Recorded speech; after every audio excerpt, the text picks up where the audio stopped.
নটকাট রেস্টুরেন্টের আজকে উদ্বোধনে এত রকম খাবারের আইটেম কেমন লাগছে? অভিজ্ঞতা ভীষণ ভালো লাগছে। আমি আমাকে লাস্ট উইকে মানে আমি তখন মুম্বাই ছিলাম, আমাকে গৌরব কল করলো। আর গৌরব অনেকদিন ধরেই আমি জানতাম যে নটকাট হাউসের সেকেন্ড ওয়ান আসছে, because they are having already, কে ওদের আরও ভেঞ্চার্স আছে, শুধু নটকাট হাউস না। তো তো ও ফোন করলো যে এটা এবার ওপেন করছি, তো আমার ডেটটা বললো। তো আই ওয়াজ টু হ্যাপি কি আমি বললাম হ্যাঁ ঠিক আছে, আমি যেখানেই থাকি আমি চলে আসবো। অ্যান্ড হ্যাঁ, Nutcut house is itself a good brand, কারণ আজকের ডেটে ওদের এতগুলো ভেঞ্চার নিয়ে কলকাতার বুকে মানে দাঁড়ানো, অ্যান্ড তাও সাউথের মতন একটা এরকম প্রাইম লোকেশনে, যেটা লেক মলের পাশে।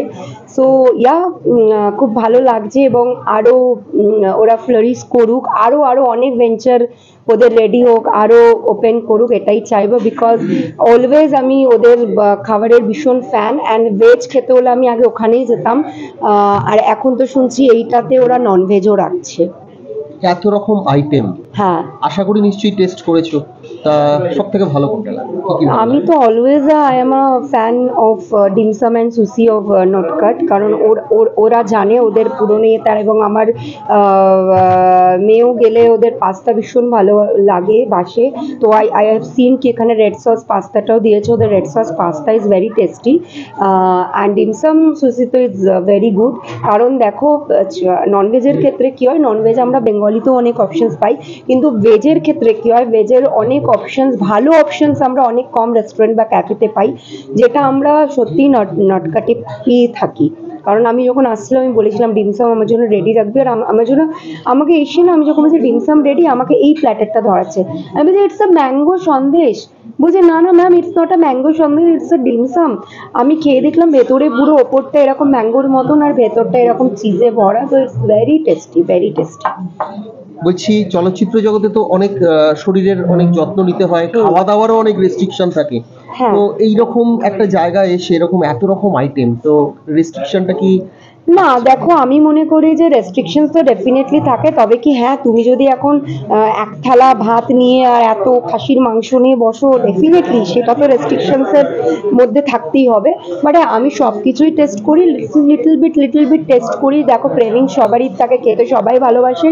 আর ইনফ্যাক্ট বাঙালিরা তো খেতে ভালোবাসবে না, এটা হতে পারে না। We Bong made for like আমাদের ইলিশ মাছ চাই, এবং লোক বলবে ইলিশ মাছে ক্যালোরিজ আছে, ঠিক আছে হাফ পিস তো খাওয়া যেতেই পারে, বা একটা খেয়ে নিলাম।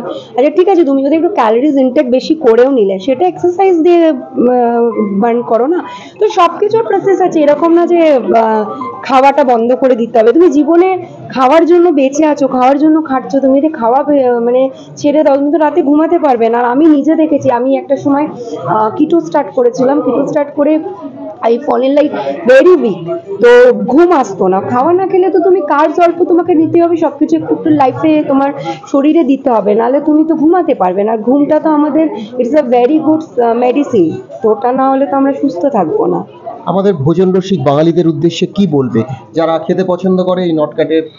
বাবার সামনে জামাই ষষ্ঠী এসে যাচ্ছে, আমি জানি প্রত্যেকটা বাঙালি শাশুড়িরা জামাই ষষ্ঠীতে ভীষণ জামাইদের রান্না করে খাওয়াতে ভালোবাসো।